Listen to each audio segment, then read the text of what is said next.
Hello po! Magandang araw. Ako po si Ruthie. Gagawa po tayo ngayon ng marshmallow frosting. So, ang ating ingredients is 2 large egg white, 1 cup sugar, 2 teaspoon light corn syrup, 1/3 cup cold water, 1 teaspoon vanilla, and 2 cups na marshmallow. Pero meron po nabibili na mas maliit, mas maganda po yun gamitin. So, isi-set aside lang po muna natin ang ating vanilla at ang ating marshmallow. Pagsasama-samahin po natin ang ating water, sugar, egg white, at ang ating corn syrup. Ang recipe po nito is nasa description box po.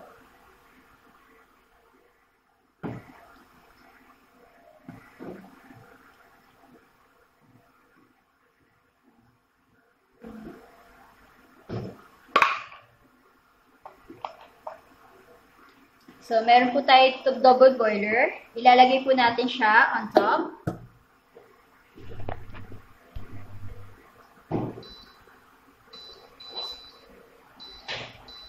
So, hindi pa siya nag-steamer. I-mix po natin siya. Kasi kung kumukulo na siya, ilalagay po natin, maluluto po ang ating egg white.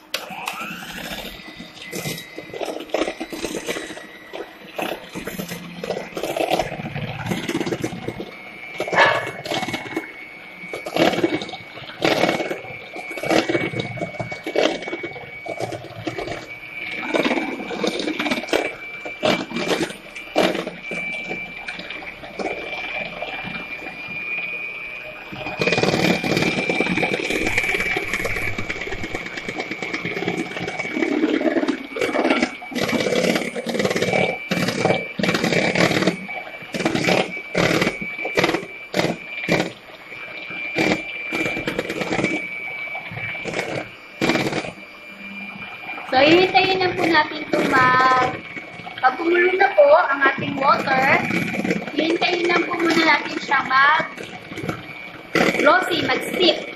I-add na po natin ang ating vanilla at marshmallow.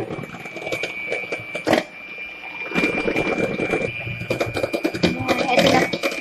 Hindi pa po siya ready. Pag nag-shiny po to at saka soft peak, ayan, ready na po natin ilagay ang ating marshmallow at ang ating vanilla.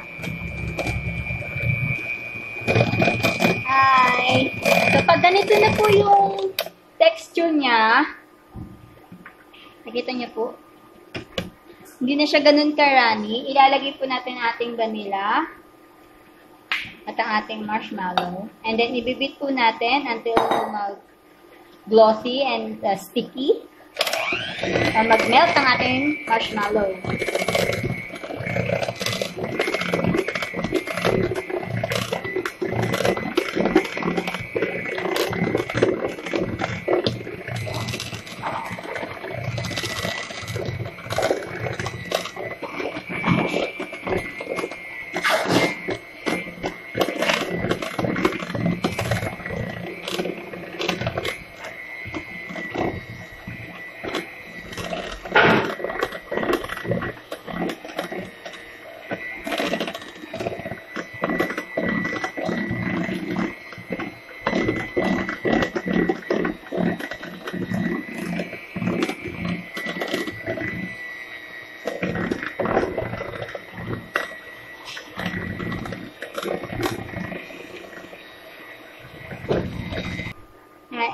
Ito yung mixture niya.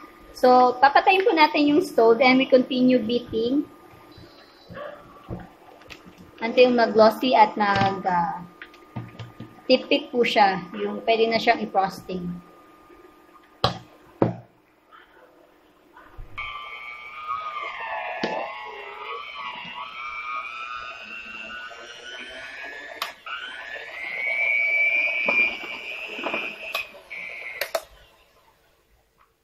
So, ito na po ang ating marshmallow frosting.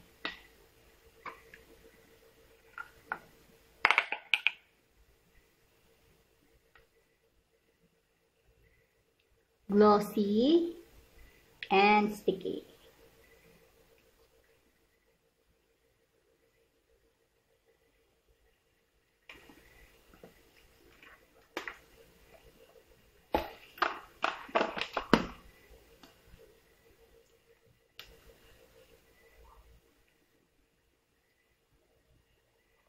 So, ipapipe ko po siya. Nakita ko sa iyo paano. Hello, so ito na po yung ating marshmallow frosting. Napipe ko na po yung dalawa. So, open, coupler po yung gamit ko. So, ipapipe lang po natin.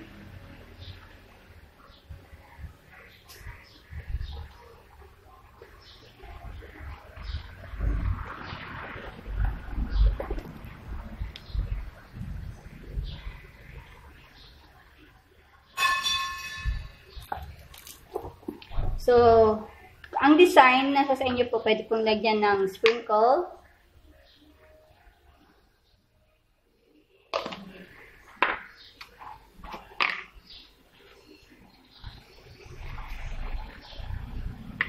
Or i-torch po natin.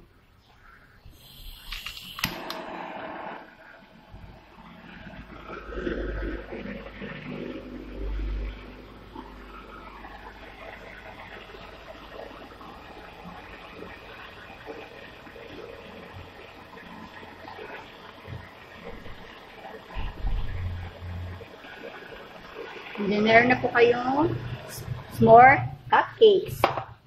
And this one is, ganyan lang po siya. So, ito po ang ating marshmallow frosting. Bye!